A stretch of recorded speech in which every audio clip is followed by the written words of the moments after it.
গত 11 তারিখ থেকে একটি ঘূর্ণিবায়ুর আবর্তন শুরু হয় এবং পরবর্তীতে সেটি লঘুচাপ সুস্পষ্ট লঘুচাপ হয়ে স্থল নিম্নচাপে পরিণত হয় এবং পরবর্তীতে ভোলা হয়ে বরিশাল হয়ে খুলনা সাতক্ষীরা যশোর হয়ে এখন বর্তমানে স্থল গভীর নিম্নচাপ রূপে ভারতের পশ্চিমবঙ্গ এবং তৎসংলগ্ন ঝাড়খণ্ড বরাবর অবস্থান করছে এবং এর প্রভাব এখনও বিদ্যমান।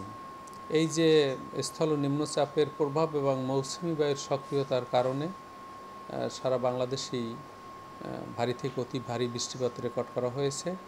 বিশেষ করে গতকাল সকাল থেকে আজকের সকাল পর্যন্ত ঢাকায় 138 মিলিমিটার বৃষ্টিপাত রেকর্ড করা হয়েছে এবং দেশের সর্বোচ্চ বৃষ্টিপাত রেকর্ড করা হয়েছে মানিকগঞ্জের আরিচাতে 189 মিলিমিটার, তাছাড়া খুলনায় 154 মিলিমিটার এবং যশোর এবং চুয়াডাঙ্গায় 109 এবং 108 মিলিমিটার বৃষ্টিপাত রেকর্ড করা হয়েছে। বরিশালের হিজলাতে 106 মিলিমিটার বৃষ্টিপাত রেকর্ড করা হয়েছে। অর্থাৎ বরিশাল, খুলনা, ঢাকা এবং রাজশাহী বিভাগে ব্যাপক বৃষ্টিপাত হয়েছে, অতি ভারী বৃষ্টিপাত হয়েছে এবং এখনও খুলনা এবং রাজশাহী বিভাগ এবং রংপুর বিভাগের কোথাও কোথাও বৃষ্টিপাত অব্যাহত রয়েছে এবং কোথাও কোথাও ভারী থেকে অতি ভারী বৃষ্টিপাত হতে পারে। এই যে স্থল গভীর নিম্নচাপ যেটি ভারতের পশ্চিমবঙ্গ এবং ঝাড়খণ্ড বরাবর অবস্থান করছে, এর প্রভাবে বিশেষ করে আমাদের সমুদ্র বন্দরসমূহ, উত্তর বঙ্গোপসাগর এবং উপকূলীয় এলাকায় অস্থায়ীভাবে দমকা বাতাস এবং ঝড়ো হাওয়া সহ বৃষ্টিপাত অব্যাহত থাকার কারণে সকল সমুদ্র বন্দরসমূহকে এখনও 3 নম্বর স্থানীয় সতর্কতা সংকেত দেখে যেতে বলা হয়েছে।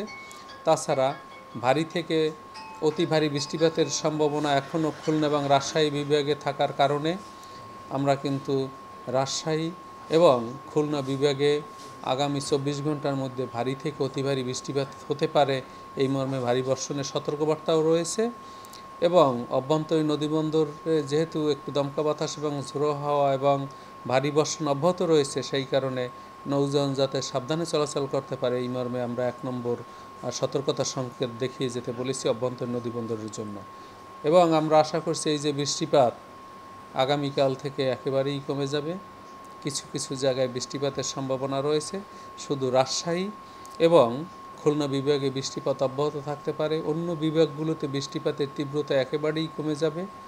মনসুন ফ্লো থাকার কারণে 2-1 জায়গায় বৃষ্টিপাত হতে পারে, তবে ভারী বর্ষণের সতর্কবার্তা একেবারেই আগামীকালের পর থেকে আর থাকবে না।